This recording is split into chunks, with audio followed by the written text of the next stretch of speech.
읽어본 책 제목 가운데 이런 제목이 있습니다. 하나님의 음성을 듣는 법.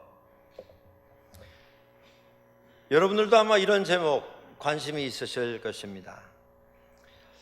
정말 하나님의 음성을 듣는 그 방법을 터득만 할 수 있다면 얼마나 좋을까. 하나님께서 나에게 뭐라 말씀하시든지 그것이 하나님의 음성인 것을 내가 구분하고 확증할 수 있다면, 매번 그걸 확인할 수 있다면 아마 우리의 삶이 많이 달라질 것입니다. 그러나 한편 저는 또 그런 생각도 해봤습니다. 그 책 제목을 보면서 하나님의 음성을 듣는 것이 이게 무슨 방법이겠는가? 그 방법을 익히면 안 들리던 하나님의 음성이 들리겠는가? 이게 무슨 기술인가? 뭘 배우면 되는 건가? 혹은 이것이 어떤 지식인가? 뭘 읽고 듣고 깨달으면 하나님의 음성이 갑자기 들려오는 것인가? 그런 좀 질문도 스스로 해본 적이 있습니다. 목회를 해오면서 가끔, 자주는 아닙니다, 가끔 하나님께서 저에게 이렇게 말씀하셨습니다. 아주 자신감을 가지고 강하게 주장하는 분들을 만나보게 됩니다.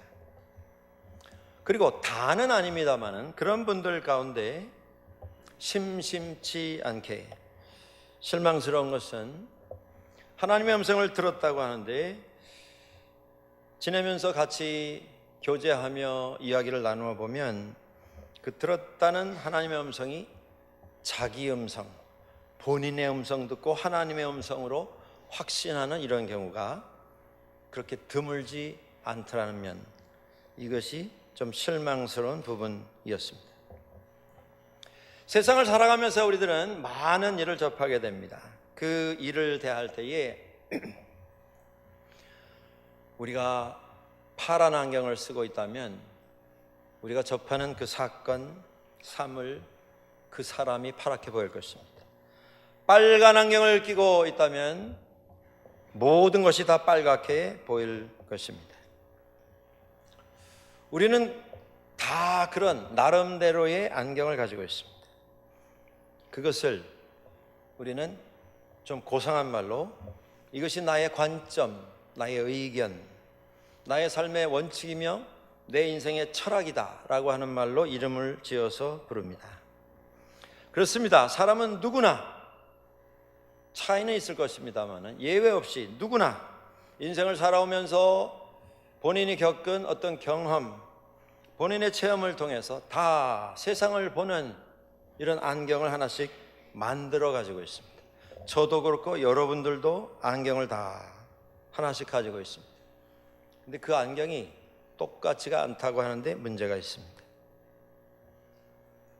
어떤 분이 여러분이 알아들을 수 없는 복잡한 주장을 한다 하면, 또 여러분의 마음에 상처를 주는 어떤 주장을 한다라고 하면 그 말에 너무 개의치 마십시오. 왜냐하면 그분의 그 말은 그저 단순히 본인의 수준에서 본인이 말씀하시는 것이지 그것이 내 삶을 좌로 우로 흔들 정도의 어떤 중요함을 가지고 있는 말은 될 수가 없습니다. 저를 포함해서 우리는 다 자기 나름대로 가지고 있는 수준에서 말을 합니다. 그래서 우리가 기억해야 할 것이 이것입니다. 절대 내가 하는 말을 절대화해서는 안 됩니다. 당신 틀렸고 내 말은 옳다. 그죠? 어떤 분이 무슨 말을 하시더라도 그분이 본인의 수준에서 저 말씀을 하셨거니 하고 그저 교훈만 받으시면 되지 그것 때문에 너무 심려하실 필요가 없는 것입니다. 우리가 무슨 평가를 내리든 그것이 하나님 앞에서 절대화가 될 수 없습니다. 다만 나의 수준에서 내가 평가한 결론일 뿐입니다. 이것이 인생에서 서로 주고받는 인생 철학이고 인생 주관이고 원칙인 것입니다. 저희 집 아이들이 어렸을 때 저도 여느 부모님들과 같이 아이들을 좀 즐겁게 해주기 위해서 여러 가지로 노력을 해왔습니다. 아이들이 좀 가보고 싶어하는 곳 데려도 가보고, 가서 구경을 하면 아이들에게 좀 도움이 될 만한 곳에 아이들을 데리고 다녔습니다. 한 번은 토론토에서 한 차로 10시간, 11시간을 가야 하는 시카고를 가도록 여름에 결정을 했습니다. 엄청나게 더운데 땀 뻘뻘 흘리는 아이들, 식구들 다 하니까 6명이었습니다. 한 차에 다 타고 11시간을 달려서 시카고에 도착을 했습니다. 그 다음날 아이들을 데리고 시카고에서 유명한 수족관에를 갔습니다. 여러분, 수족관을 가보셨습니까? 저는 수족관 구경을 굉장히 좋아합니다. 수족관이 없으면 어시장이라도 나가봅니다. 어느 도시 방문을 하면 그 생선시장 가면 거기 뭐 상상을 초월하는 기기묘묘한 이런 생물체들이 많이 나와 있기 때문입니다.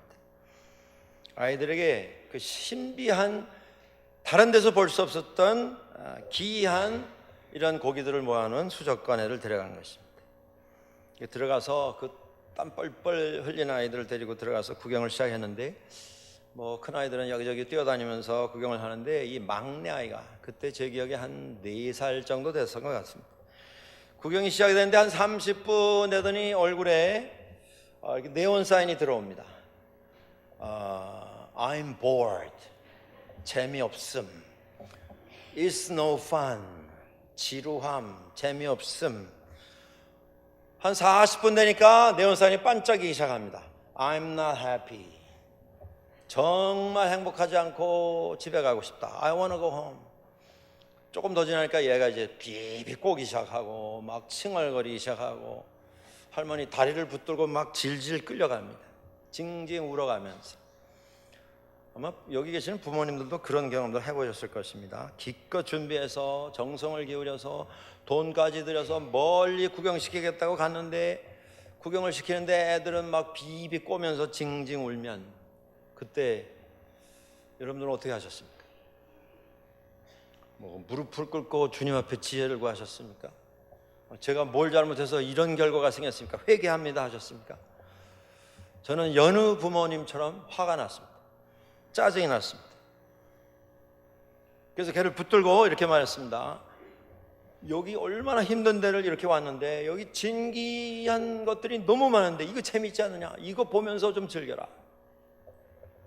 한참 설교를 하고 열변을 통하다가 저 고기를 좀 봐라 그러고 척 올려봤는데, 올려다 보니 그 아이의 눈높이에서 보이는 게 어항 밑바닥에 있는 쇠, 위에 둥둥 떠 있는 거품, 거기 떠다니는 수초 몇 개, 그 아이의 눈높이에서는 보이지가 않더라는 말씀이에요. 제가 그 막내에게 얼마나 미안했는지 모릅니다. 그 걔는 끌려다니면서 계속 파이프만 보는 겁니다. 거품만 보면서. 그러면서 엄마 아빠는 막 좋아가지고 야 이거 봐라 저거 봐라 하는데 몸이 뒤틀리지 않을 수가 없었던 것입니다. 그래서 제가 어떻게 했겠습니까? 번쩍 들어서 보여줬습니다. 안고 다녔습니다. 힘들어도. 그러니까 얼굴이 환해지면서 I am happy. This is fun. 사인이 들어왔습니다. 제가 그 간단한 경험을 통해서 깨달은 게 하나 있습니다. 세상을 어느 각도에서 보느냐, 누구의 눈높이에서 보느냐에 따라서 세상은 전혀 다른 경험이 될 수 있다고 하는 것입니다. 우리 인간이 세상에서 가르쳐준 세상 눈높이, 세상의 관점, 세상의 원칙, 세상의 철학으로 모든 걸 다 해결하고 살아가려고 애를 씁니다. 결과가 무엇입니까? 아마 인생에 대해서 깊이 생각하고 연구하고 많은 고민을 하는 종교인들이 있습니다. 그 가운데 특별히 많이 고민을 한 종교가 불교가 아닌가, 저는 그렇게 생각을 해봅니다. 그런데 그 불교가 말하는 인생은 무엇입니까? 결론이 무엇이냐는 말씀입니다. 고해입니다. 고해. 인생은 고해다. 고통의 바다다. 저는 그 말에 전적으로 동의합니다. 왜냐하면 사람이 세상 관점, 세상 철학, 원칙 가지고 인생 성공적으로 살려고 할 때 철이 든 사람이면, 정말 인생을 진지하게 살려고 고민하는 사람이라면 돌아오는 결론이 인생은 고해다. 그 결론밖에는 없습니다. 피곤합니다. 짜증이 납니다. 불만, 불평으로 채워지고 행복하지 않습니다. 수고는 하는데 결과가 없습니다. 이것이 우리가 가지고 있는 우리 색안경으로 세상을 보면서 살아가려고 할 때 우리가 가지게 되는 결과입니다. 이 자리에 비행기 다 여러분들 한 번은 타보셨죠? 한 번도 안 타보셨다 그런 분이 계시면 저한테 좀 찾아오십시오. 제가 특별 펀드를 한번 준비해서 한번 태워드릴 수 있습니다. 배 타고 카나다 오신 분들도 계실지 모르겠는데 비행기 다 타보셨죠? 비행기 타시면 여러분들은 어떻게 하십니까? 저는 비행기 타면 초기에 항상 좀 창문가에 앉기를 원했습니다. 그리고 이제 비행기가 이륙을 시작하면 창문 밖을 열심히 보았습니다. 그러면서 저 혼자 진행을 했던 게임이 하나 있었습니다. 그게 뭐냐면 우리 동네 찾는 겁니다. 우리 동네 어디 있나? 여러분 그 해보신 기억이 있으세요? 그냥 이렇게 보면서 저건 구름이고 저건 바람이고 그러고 지나다니셨습니까? 우리 집이 어딘가 찾아보신 적 있으세요? 그 재밌습니다. 하늘에서 보면 또 달라 보여요. 그래서 저는 살던 집도 딱 지적을 해서 찾은 적이 있습니다. 요 골목 이러다가 그거 찾기가 힘드시면 한번 교회라도 찾아보십시오. 하늘에서 보면 여기 다운타운에 있는 스테디움 큰 거 보이시잖아요. 거기서 다리 건너면 캔비 브릿지고 건너오면 시청이고 그 옆에 우리 교회 쉽게 찾을 수 있습니다. 한번 해보시라는 거예요. 그냥 타자마자 주무시지만 마시고. 그걸 해봤는데 그걸 하면서 제가 느낀 게 하나 있습니다. 첫째, 땅이 저렇게 넓은데 집이 저렇게 많은데 왜 이렇게 집값이 비싼가? 두 번째, 집도 많고 산도 많은데 다 요만해 보였습니다. 콩알도 아니고 깨알이었습니다. 깨알. 여러분, 우리가 세상 살면서 가정, 직장, 가족, 물질, 건강, 씨름하고 있는 문제, 고민하는 문제가 얼마나 많이 있습니까? 그게 우리가 내 눈높이에서 세상을 보려고 하기 때문에 경험하는 일들입니다. 하나님 품에 안겼어. 하나님이 번쩍 들으셔서 우리를 올려주시고 하나님의 눈을 가지고 하나님의 생각과 마음을 가지고 세상을 보도록 해주실 때에 우리 눈은 다른 세상을 발견하게 됩니다. 그것 때문에 목숨을 걸고 투쟁을 하고 싸우면서 살았는데 하나님의 손에 들려 번쩍 들어 올려서 거기서 내려다보니 그건 문제도 아니었습니다. 다 깨알이고 다 먼지 같은 것이었습니다. 이사야 40장 31절에 잘 아는 말씀이 있습니다. 오직 여호와를 앙망하는 자는 새 힘을 얻으리니 독수리가 날개치며 올라감 같을 것이요. 하나님 품에 우리가 안길 때, 하나님께 우리의 삶을 내어 드릴 때 하나님은 우리를 번쩍 들어 올리셨어요. 하나님의 생각, 하나님의 마음을 가지게 해 주십니다. 우리 신앙생활의 목표가 이것이어야 합니다, 여러분들. 그죠? 몇 년 내가 교회 출석했는가? 거기에 의미를 두지 마시고 내가 그 몇 년 동안 얼마나 많이 예수 그리스도의 모습을 닮아갔는가? 얼마나 많이 하나님의 그 마음, 하나님의 생각을 닮아가고 있는가? 이게 중요한 것입니다. 아브라함을 하나님께서 부르셔서 전혀 하나님을 알지도 못하던 아브라함을 하나님께서 부르셔서 당신의 사람 삼으셨습니다. 갈대아 우르를 떠나게 하셨고 가나안으로 내려갔다가 애굽으로 갔다가 다시 가나안으로 들어오는 여기저기를 또 돌아다니는 삶을 살게 하셨습니다. 그 긴 여정 속에서 아브라함은 실패도 했습니다. 실수도 했습니다. 시험도 연단도 받았고 의심도 했고 방황도 했습니다. 엉뚱한 결정을 스스로 하고 엉뚱한 결과를 만드는 이러한 일도 저질렀습니다. 그런데 그 긴 여정 끝에 하나님께서는 번번이 아브라함을 만나시고 아브라함에게 해주신 약속을 새롭게 하시면서 오늘 드디어 창세기 22장에서 당신께서 아브라함에게 내리셨던 약속, 그 약속의 마지막 단계를 우리 앞에 펼쳐 보여주시고 있습니다. 하나님께서 창세기 22장에서 아브라함에게 이렇게 말씀하셨습니다. 내 아들, 내 사랑하는 독자 이삭을 잡아서 죽여서 각을 떠가지고 불에 태우는 번제로 드려라.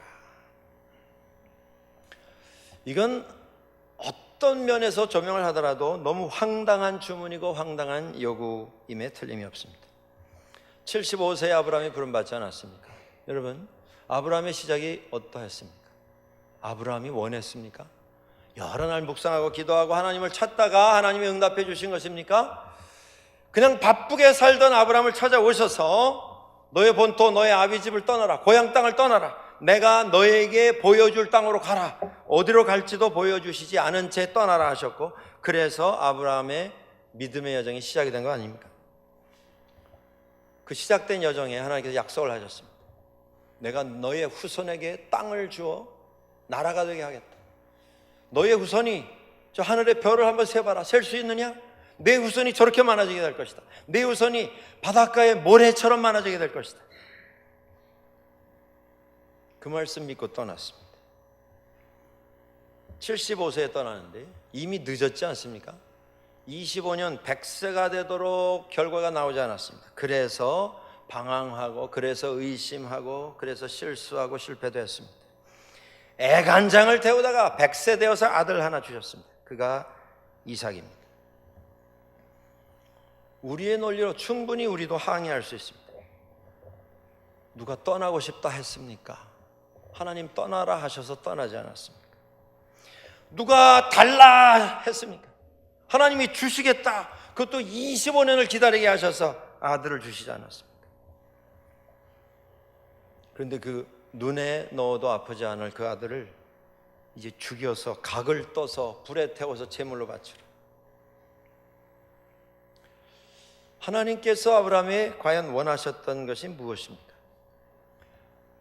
고대 문명을 찾아보면 그 고대 문명 안에서 사람을 제물로 바쳐서 그들의 신에게 바쳤던 이러한 역사들이 기록이 되어 있습니다. 중동 지방에도 그런 종교가 있었습니다. 구약 시대에 출애굽하고 가나안에 들어왔던 유대인들이 현지에 원래 살고 있었던 사람들에게서 그걸 배워가지고 자기 자신들의 자식을 우상에게 바치는 이런 일들도 생겨났습니다. 여러분, 멕시코에 마야 문명이 있습니다. 그 마야 문명에도 이런 일이 있었습니다. 치첸이짜라고 하는 지역에 마야 문명 유적지 가운데 가장 큰 규모의 유적지가 남아 있는데, 거기 공을 만들어서 무슨 경기를 하던 경기장이 그냥 남아 있습니다. 여러 사람이 나와서 그 공을 서로 연결해서 돌벽에 걸려있는 자그마한 골대에다가 많이 넣는 팀이 이기는 그런 경기였다고 합니다. 왕이 나와서 구경을 하고 그 지역에 있는 주민이 다 나와서 응원을 하고 열광적인 이런 경기가 벌어졌다고 하는데, 가장 큰 명예가 뭐냐면 그 경기에서 이기는 것입니다. 그러니까 잘하는 두 팀이 나와서 땀을 흘리면서 경기를 해서 이기게 되는데, 이기면 어떤 영광을 누리게 되냐면 그 경기에서 이긴 팀의 주장, 캡틴을 잡아서 제물로 드렸습니다. 저는 그 설명을 듣고 제가 영어가 짧아서 잘못 알아들었는가 귀를 의심했습니다. 그래서 설명하는 분에게 다시 확인했습니다.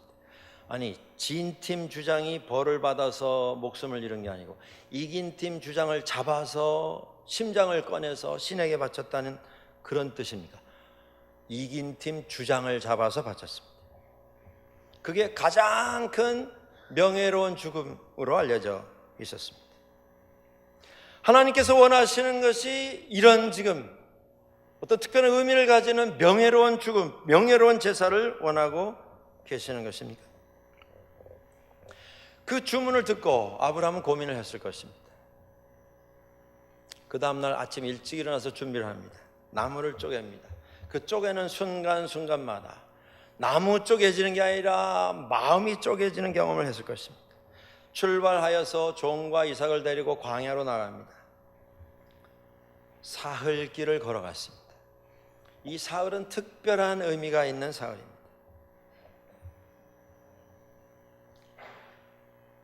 이삭을 잡기 전에 이삭에게 아무 말도 하지 못하고 죽이게 될 아들을 데리고 광야로 나가는 아버지의 마음. 이삭이 죽기 전에 아버지는 이미 죽었을 것입니다. 마음이 죽고 마음이 찢어지고 쪼개지는 그런 사흘이었습니다. 이제 나가서 올라가게 될 모리아에 있는 산, 그 모리아 산은 아브라함에게 있어서 고난의 산, 눈물과 실패와 고통의 산이었습니다. 그런데 그가 묵묵히 그곳을 향해서 나아갑니다. 여러분, 인생 살면서 우리들도 이런 경험하는 때가 있습니다. 계획도 하지 않았고 준비도 당연히 하지 않았습니다. 그런데 어느 날 갑자기 내 앞에 닥친 어려운 일들이 있을 수가 있습니다. 그곳을 향해서 걸어가는 우리의 발걸음이 마치 죽음을 향해서 걸어 들어가는 이런 발걸음과 같은 그런 경험이 있습니다. 시험과 고난과 고통의 여정입니다. 거기 가면 나는 반드시 망하게 될 것이다. 가면 반드시 나는 거기서 죽게 될 것이다. 다시는 회복받지 못하게 될 것이다. 그런 고민을 우리가 하는 때도 있습니다. 여러분, 아브라함도 그런 고민을 했습니다. 그러나 오늘 말씀에서 우리가 찾아보면 그 모리아 산은 고난과 고통과 죽음과 실패의 장소가 아니라 아브라함이 하나님을 새롭게 만날 수 있었던 장소가 되었습니다. 아브라함이 수십 년 전부터 하나님을 믿고 엄청난 결단을 해서 고향을 떠났습니다. 하나님을 모르던 자가 아닙니다. 하나님을 신실하게 믿었던 사람입니다. 그런데 그 사람이 모리아 산에 와서 비로소 하나님을 하나님으로 새롭게 만나게 된 것입니다. 성경학자들은 하나같이 동의합니다.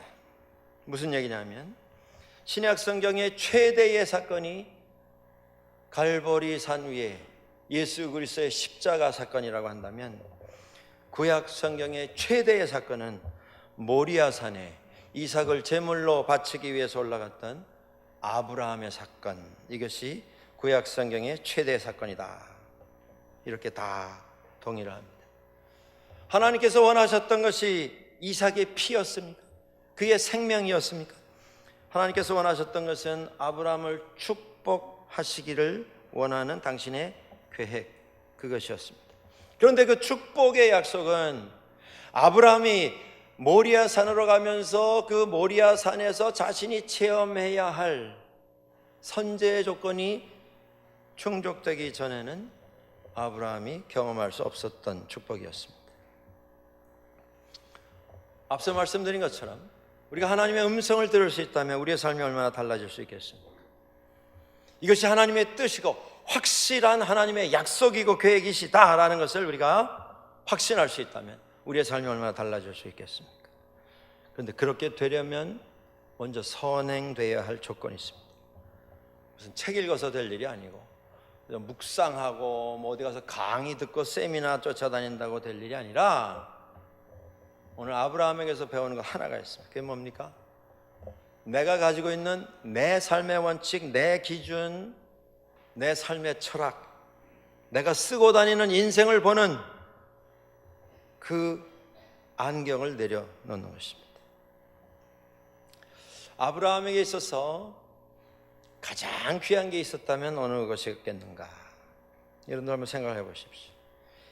지금 이삭을 데리고 산으로 올라가는, 제물로 잡기 위해서 아들을 데리고 올라가는 그 아버지에게 있어서 가장 중요한 것이 무엇이겠는가?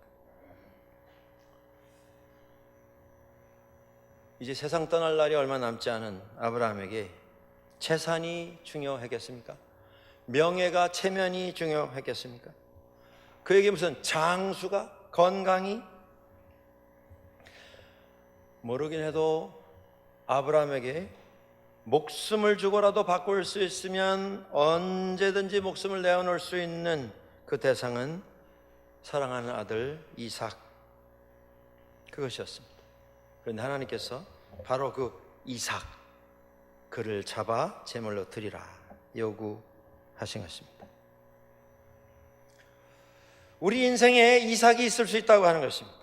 내 인생의 가장 중요한 것, 이것만큼은 나는 도저히 양보할 수 없고 내어놓을 수 없고 내려놓을 수 없다. 누구에게라도 나는 이걸 양도할 수 없다. 다른 게 아닙니다. 그게 내 이삭입니다. 그런데 그것이 너무 소중해서 하나님의 자리에까지 차지하고 앉아있다면 그건 우상이 됩니다. 그것이 너무 단단히 내 삶 속에 들어와서 자리를 잡아서 그걸 통하지 않고는 세상 볼 수 없고 세상에서 어떤 일이든 결정할 수 없다고 한다면 그건 우상이라는 말씀입니다. 하나님께서 오늘 본문에 내 아들, 내 사랑하는 독자 이삭을 제물로 바쳐 나에게 드리라. 우리에게 있어서 가장 큰 우상은 내 것이라고 하는 이름의 우상입니다.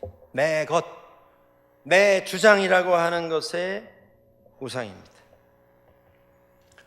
아브라함에게 있어서 이삭은 당연히 내 아들이었습니다. 우리 믿는 사람들이 기억해야 할 것이 있습니다. 하나님 앞에 우리가 살아가면서 하나님 앞에서 하나님, 이 부분만큼은 내 것입니다. 그렇게 말할 수 있는 것은 아무것도 없습니다. 우리의 존재가 하나님께 속해 있고 하나님으로부터 왔습니다. 우리의 호흡도 생명도 하나님께 속해 있습니다. 내가 살면서 사용하고 내가 모으고 내가 쌓아놓은 그 어떤 것도 하나님께 속하지 않은 것이 없습니다. 다 하나님의 것입니다. 그런데 그것을 내 것으로 착각하면서 우리는 자주 계속해서 내 것으로 만들어가는 이런 삶을 살아가고 있습니다.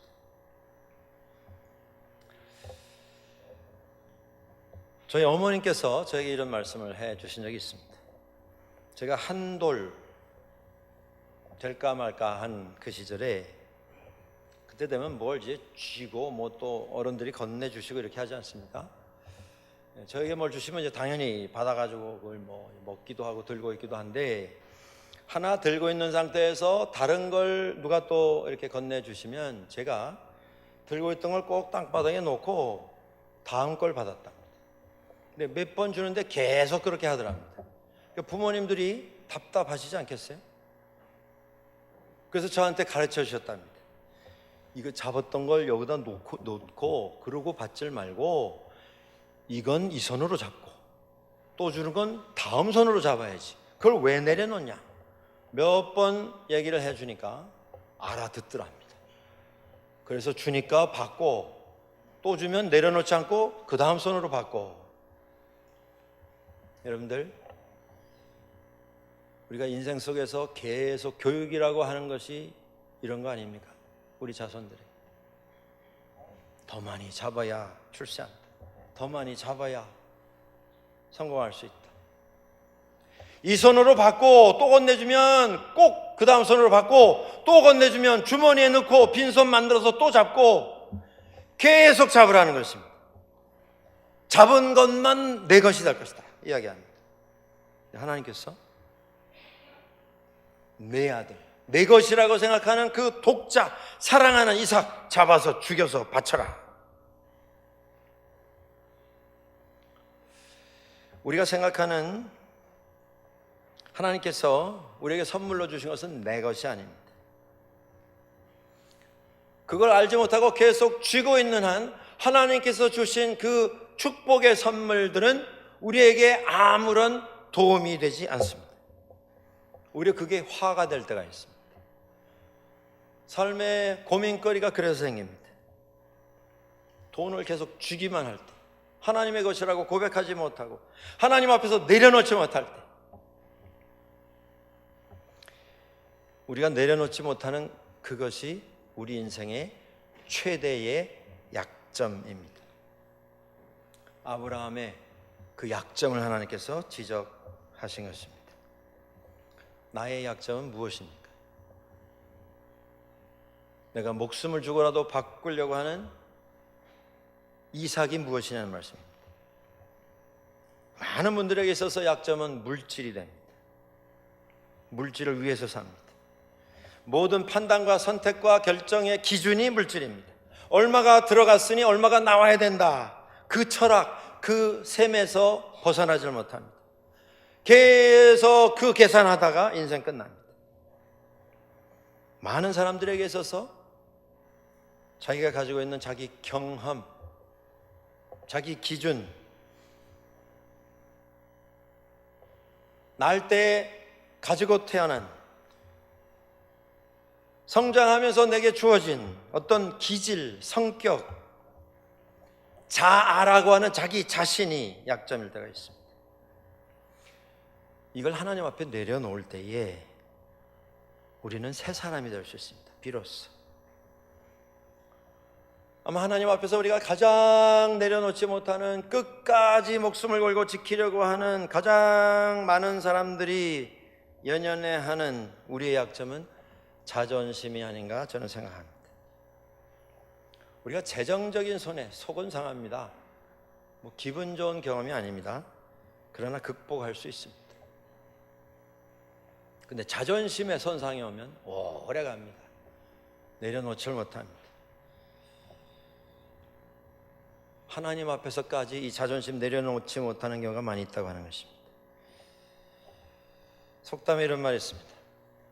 호랑이는 죽어서 가죽을 남기고 사람은 죽어서 이름을 남깁니다. 어떤 한국 영화에 이 문장을 이렇게 바꿔서 막 소리를 지르며 외치던 장면이 기억이 납니다. 그 영화에서 이렇게 말합니다. 호랑이는 결국 그 가죽 때문에 죽는 것이고, 사람은 결국 그 이름 석자 때문에 죽는 것이다. 자존심에 연연하다가 목숨까지 내어놓아야 하는 이런 일들이 있다고 하는 것입니다. 우리의 그 가장 연약한 약점, 하나님께서는 그걸 내려놓아라 말씀하십니다. 왜냐하면 그걸 내려놓아야만 그 자리에 하나님의 마음, 하나님의 뜻을 알 수 있는 삶의 새로운 가치관이 허락되기 때문입니다. 그 난해한 요구사항 앞에 아브라함은 순종을 합니다. 반항하거나 따지거나 괴로웠을 것입니다. 힘들었을 것입니다. 그러나 순종하여 나아갑니다. 종교 개혁을 시작한 마틴 루터는 이런 말을 남겼습니다. 진정한 의미의 성도는 항상 why, 왜라고 묻지 않는다. why not, why me? 그렇게 묻지 않고 하나님, 제가 무엇을 하기를 원하십니까? 제가 무엇을 하기를 원하십니까? 이렇게 묻는다. 하나님께서 우리에게 이삭을 요구하실 때, 나의 이삭을 내려놓기를 원하실 때에 우리는 뭐라고 대답해 왔습니까? 히브리서 11장 19절에 이런 말씀이 나옵니다. 제가 하나님이 능히 죽은 자 가운데서 다시 살리실 줄을 생각한지라. 비유컨대 죽은 자 가운데서 도로 받은 것이니라. 아브라함이 3일 동안 죽는 길을 갔습니다. 그의 마음도 소망도 다 깨지고 죽었습니다. 그리고 산에 올라갔습니다. 그리고 하나님 앞에 순종하는 마지막 행동을 했을 때에 그의 고백이 무엇이었겠습니까? 그의 고백은 이것입니다. 죽으면 죽으리라. 이삭을 내려놓았을 때에 하나님께서는 그에게 이삭만 돌려주신 것이 아니라 참된 의미의 아브라함, 새로 얻은 아브라함의 모습을 그에게 돌려주셨습니다. 여러분, 중요한 게 이것입니다. 내가 가지고 있는 내 이삭을 하나님 앞에 내려놓을 때에 하나님께서는 나에게 예수 그리스도를 허락을 해 주십니다. 우리가 다 쥐고 다 소유해도 예수 그리스도를 잃으면 인생은 실패입니다. 아무것도 아닙니다. 내 것을 내려놓을 때 하나님의 생각, 하나님의 꿈과 하나님의 마음을 품을 수 있습니다. 하나님 앞에 내 인생을 내려놓을 때 비로소 우리는 하나님의 음성을 듣기 시작합니다. 내려놓으십시오. 벗어버리십시오. 내려가십시오. 하나님께서 높여주십니다. 입혀주십니다. 채워주십니다. 그렇게 내려놓을 때에 우리에게 새로운 미래가 시작이 됩니다. 함께 기도할 수 있습니다.